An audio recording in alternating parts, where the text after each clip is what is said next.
ॐ अमृतहस्ताय विद्महे महाशक्तिनेत्राय धीमहि तन्नो अप्पाजिः प्रचोदयात्।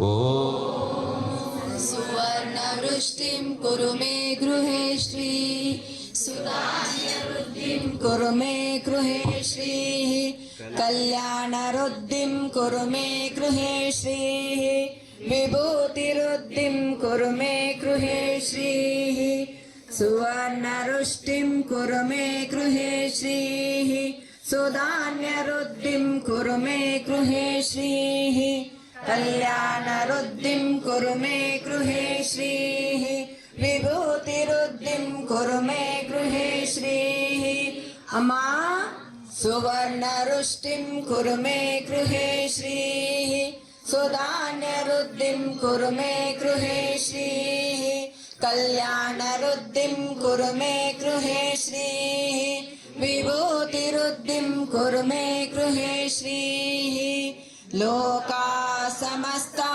सुखिनो भवन्तु लोका समस्ता सुखिनो भवन्तु लोका समस्ता सुखिनो भवन्तु समस्त सन्मङ्गलानि भवन्तु।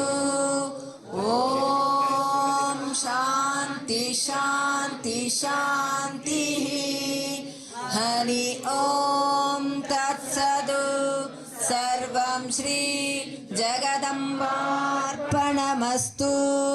सर्वं श्री गुरुचरणार्पणमस्तु।